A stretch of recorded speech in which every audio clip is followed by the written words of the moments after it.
Good morning students. Rasayanopedia YouTube channel में आपका स्वागत है। मैं हूं आशुतोष झालानी और अपन पढ़ रहे थे हेलो एल्केन हेलो एरीन, जिसका आज 5th वीडियो है ये। और उसमें अपन पढ़ रहे थे हेलो एल्केन हेलो एरीन बनाने की विधियां। और हेलो एल्केन हेलो एरीन बनाने की विधियों में अपने 3 प्रकार से था। मैं थोड़ा सा रिपीट कर देता हूँ जो अपन ने पढ़ा है लास्ट। सबसे पहला था एल्कोहल से, एल्कोहल का अपन ने कंप्लीट कर लिया था। सेकंड था अपने हाइड्रोकार्बन से। हाइड्रोकार्बन में अपन ने सबसे पहले पढ़ा मुक्त मूलक हैलोजनीकरण, जिसमें मोनो हैलोजनीकरण का बेसिकली टॉपिक था। फिर सेकंड रिएक्शन हाइड्रोकार्बन में ही थी, इलेक्ट्रॉन स्नेही प्रतिस्थापन अभिक्रिया, वो भी अपनी कंप्लीट हो गई थी। फिर इसमें तीसरा टॉपिक है सैंडमेयर अभिक्रिया इसी हाइड्रोकार्बन में। तो सी पॉइंट है अपने सैंडमेयर अभिक्रिया, बहुत ही इंपॉर्टेंट रिएक्शन है 12th के हिसाब से। अपने secondary board BSER board of secondary education में भी इसमें से प्रश्न 2 बार पूछे गए हैं। तो इसको ढंग से समझना, आज का टॉपिक बड़ा इंपॉर्टेंट है। आज की और नेक्स्ट वीडियो जो है वो दोनों ही बड़ी इंपॉर्टेंट क्लासेस हैं। तो देखिए, सबसे पहले है अपने इसमें सैंडमेयर अभिक्रिया। सी थर्ड टाइप रिएक्शन है हाइड्रोकार्बन में सैंडमेयर रिएक्शन या सैंडमेयर अभिक्रिया।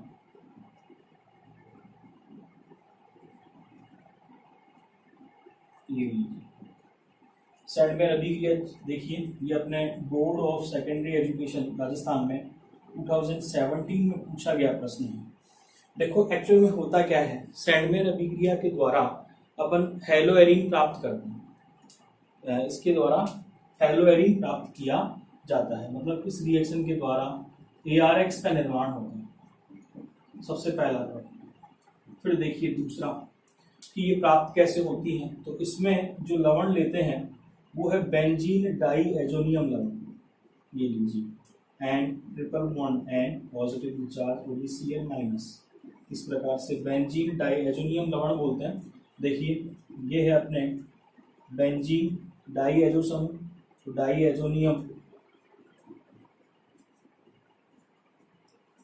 एजोनियम लवण। और इसकी देखो अपन अभिक्रिया करवाते हैं। यहाँ पर ढंग से समझना, देखो किस प्रकार से ये अभिक्रिया होती है कि सैंडमेयर अभिक्रिया जो है उसमें अपन समझने के लिए यहाँ इतना सा याद रखना कि इसमें क्यूप्रस लवण लेंगे। कौन सा लवण लेंगे? क्यूप्रस लवण। अब ये अलग अलग 3 फॉर्म में इस प्रकार से हो सकता है। मान लीजिए ये CuCl के फॉर्म में हो, साथ में अपन ने HCl ले लिया। ऐसे ही CuBr HBr, इसी प्रकार CuCN HCN ले लीजिए। तो यहाँ पर एक्चुअल में बेसिकली ये क्या है कि जो सैंडमेयर अभिक्रिया है वो नाभिक स्नेही प्रतिस्थापन अभिक्रिया होती है। यहाँ से Cl माइनस जो है वो अटैक करेगा, ये N2 बाहर जाएगा। तो इस प्रकार से देखिए बन जाएगा कंपाउंड अपने क्लोरोबेंजीन। यदि यहाँ पर क्लोरीन ले रखा है तो क्लोरीन बनेगा, क्लोरोबेंजीन बनेगा। यहाँ ब्रोमीन ले रखा है तो ब्रोमोबेंजीन बनेगा, और यहाँ साइनाइड ले रखा है तो वहां पर साइनोबेंजीन का निर्माण हो जाएगा। इस प्रकार से अभिक्रिया होगी। देखिए अब यहाँ पर ब्रोमीन है, ये Br मतलब ब्रोमीन आ जाएगा यहाँ पर, और यहाँ पर साइनाइड है तो यहाँ पे आ जाएगा साइनाइड। इस प्रकार से साइनोबेंजीन बन जाएगा। प्रतिस्थापित कौन सी होगी? डाइनाइट्रोजन या N2 प्रतिस्थापित हो जाएगी इस प्रकार से। और इस अभिक्रिया को अपन बोलेंगे सैंडमेयर अभिक्रिया। तो देखो, जब बेंजीन डाइएजोनियम लवण की अभिक्रिया क्यूप्रस लवण के साथ कराते हैं तो प्रतिस्थापन अभिक्रिया के फलस्वरूप हेलोबेंजीन का निर्माण होता है। क्योंकि अपने को तो हेलो एरीन बनानी है, तो बेसिकली अपने को कौन सी रिएक्शंस पढ़नी है? मतलब ये वाली। तो ये रिएक्शन होगी और एक ये होगी, लेकिन ओवरऑल जो रिएक्शन है इसमें साइनोबेंजीन का निर्माण भी होता है। क्योंकि इसी की एक सेकेंड टाइप रिएक्शन है, मतलब उसमें क्यूप्रस लवण के स्थान पर अपन यदि कॉपर चूर्ण ले लेते हैं तो यही अभिक्रिया जो होती है वो गाटरमान अभिक्रिया कहलाती है। वो बड़ी इंपॉर्टेंट अभिक्रिया है और वो अपन नाइट्रोजन कंटेनिंग कंपाउंड में एनिलीन वाले टॉपिक में पढ़ेंगे। नेक्स्ट वीडियोस जो आएंगे नाइट्रोजन कंटेनिंग कंपाउंड के, उनमें ये है, ये वाली रिएक्शन भी रिपीट होगी और वहां पर गाटरमान अभिक्रिया के बारे में पढ़ेंगे। इसको मैं अभी साथ के साथ ही रिपीट करवा देता हूँ। लेकिन उससे पहले अपने को ये पढ़ना है कि बेंजीन डाइएजोनियम क्लोराइड कैसे बनता है, वो भी अपने को आना चाहिए। तो इसी के बाद में आप ये उतार लिया होगा आपने। इसके बाद में आप नेक्स्ट इसी में लिखिए डाइएजोटीकरण।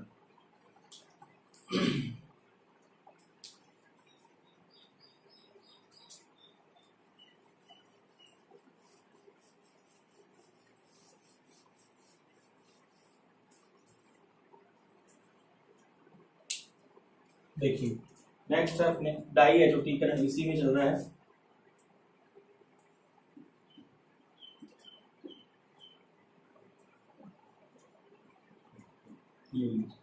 इसमें देखो क्या करते हैं अपन, एनिलीन लेते हैं C6H5NH2, जब बेंजीन वलय पर NH2 समूह जोड़ देते हैं तो उसको अपन कहते हैं एनिलीन।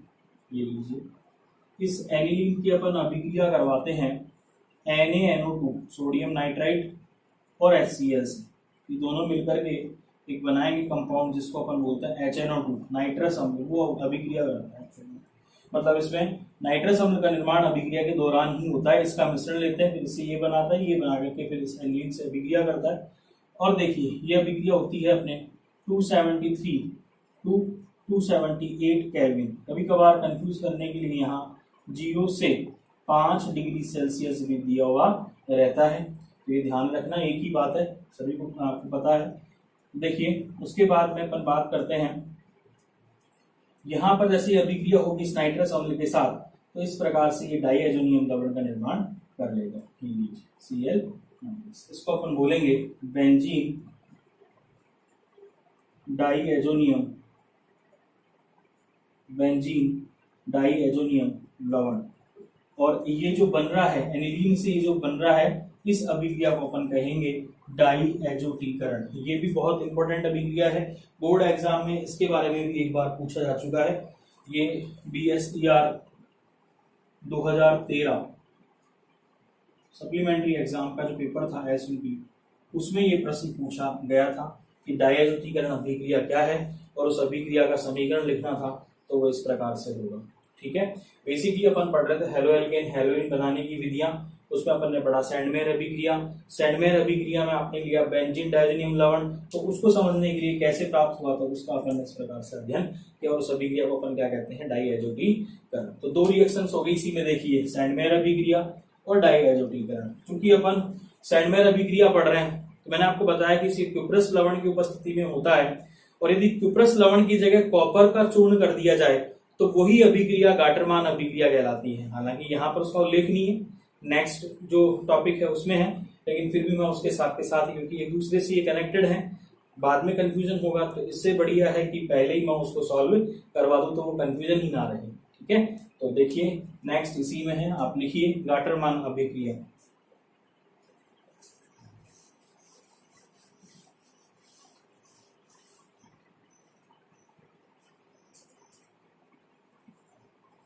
ये गाटरमान अभिक्रिया,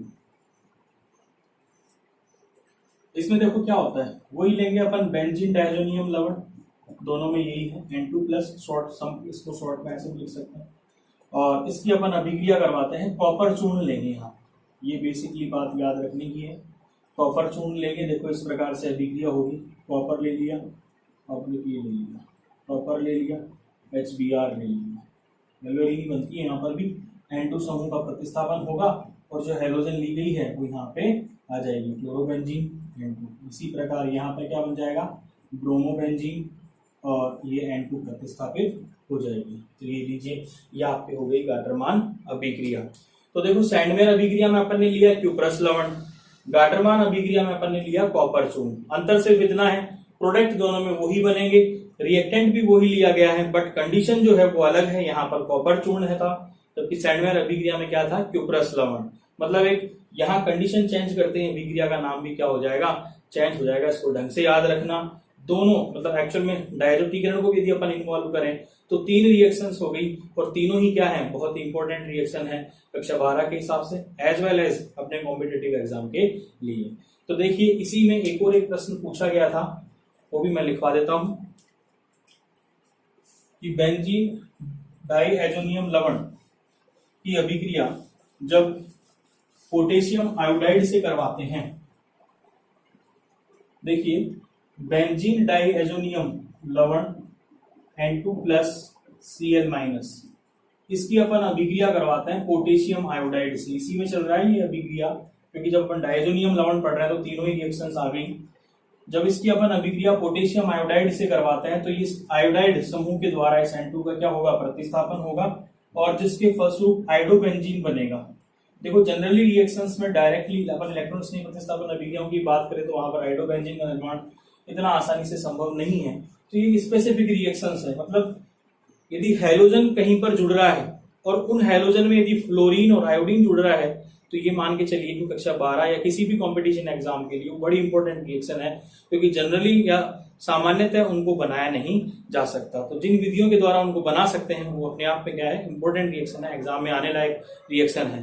तो देखिए जब अपन बेंजीन डाइएजोनियम लवण, बेंजीन डाइएजोनियम लवण की अपन अभिक्रिया करवाएंगे पोटेशियम आयोडाइड के साथ, पोटेशियम आयोडाइड के साथ, तो इस हाइड्रो समूह के द्वारा प्रतिस्थापन होगा और जिसके फलस्वरूप क्या बन जाएगा, यहाँ पर हाइड्रोबेंजीन का निर्माण, क्या बन जाएगा, यहाँ पर हाइड्रोबेंजीन का निर्माण होगा, साथ में ये KCl बन जाएगा। और ये प्रश्न पूछा गया है अपनी बोर्ड एग्जाम में, प्रश्न पूछा गया था।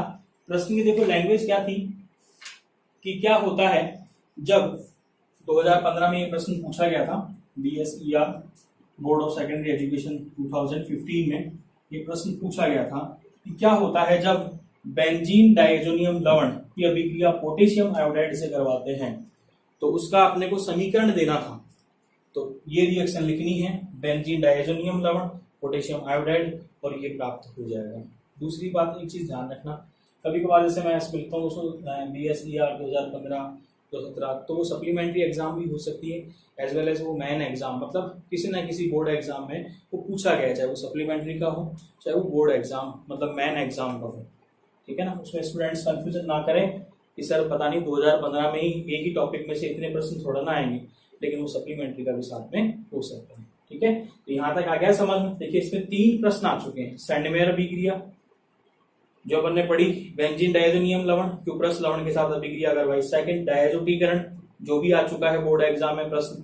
थर्ड अपने गाटरमान अभिक्रिया जो कि नेक्स्ट लेसन में वो भी कंप्लीट कर लिया अभी अपन ने।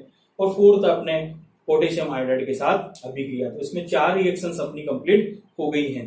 अब अपन पढ़ेंगे इसी में हाइड्रोकार्बन में लास्ट टॉपिक है एल्कीनो से। तो लिखिए नेक्स्ट एल्कीनो से।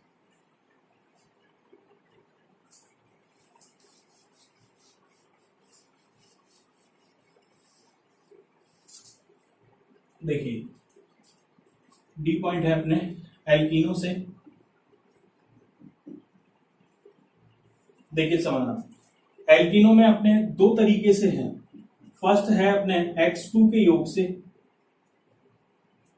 जिसको अपन हेलोजन के योग से भी कह सकते हैं। सेकंड है अपने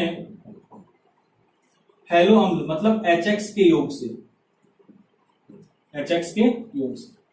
आज का जो है टॉपिक वो अपन ये है X2 के योग से अपन वो पढ़ेंगे। ये HX वाला जो है यहाँ पर मार्कोनिकॉफ का रूल लागू होगा, जिसको अपन विस्तार से अलग से पढ़ेंगे क्योंकि ये अपने आप में बहुत इंपॉर्टेंट टॉपिक हो जाएगा। तो इसको अपन अलग से पढ़ेंगे। मार्कोनिकॉफ का नियम जो कक्षा 11 में भी था, दोबारा से इसको रिपीट करेंगे, लेकिन उससे पहले अपन पढ़ते हैं X2 के योग से। तो देखिए इसमें क्या करते हैं, अपन एल्कीन लेते हैं। मान लीजिए कोई सिंपल एल्कीन ले लिया अपन ने, CH2 डबल बॉन्ड CH2, और इसकी अपन अभिक्रिया करवाते हैं CCl4 कार्बन टेट्राक्लोराइड में घुली हुई ब्रोमीन के साथ अभिक्रिया करवाते हैं। तो इसका जो रंग होता है वो लाल गुलाबी रंग होता है। और इसकी एक विशेषता है, जब ये किसी कंपाउंड से अभिक्रिया करेगा और यदि इसका रंग विलुप्त हो जाता है तो इसका मतलब जो कंपाउंड अपन ने लिया है वहां पर असंतृप्तता है, मतलब वहां पर डबल बॉन्ड या ट्रिपल बॉन्ड है।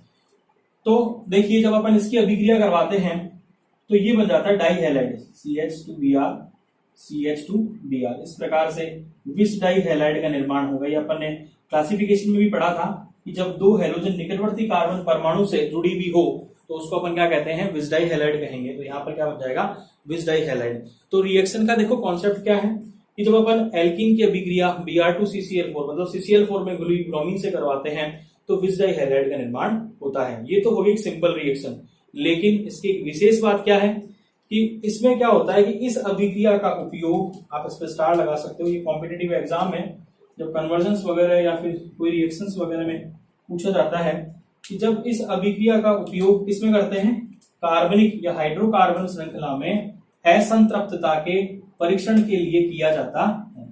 इस अभिक्रिया का उपयोग हाइड्रोकार्बन श्रृंखला में असंतृप्तता के परीक्षण के लिए किया जाता है। देखिए यहाँ पर आप लिख सकते हो कि इस अभिक्रिया का उपयोग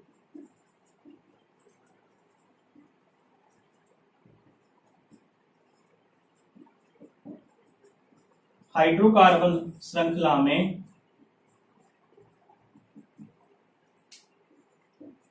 असंतृप्तता अनसैचुरेशन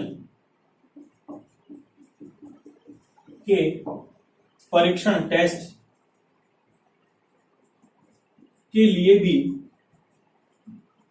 लिए किया जाता है।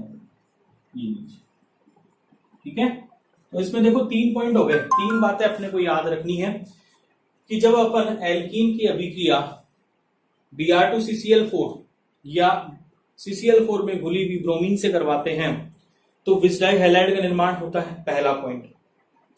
दूसरा है कि जब Br2CCl4 अभिक्रिया करता है तो इसका जो लाल नारंगी या लाल गुलाबी रंग जो होता है वो अभिक्रिया के पश्चात कलरलेस या विलुप्त हो जाता है।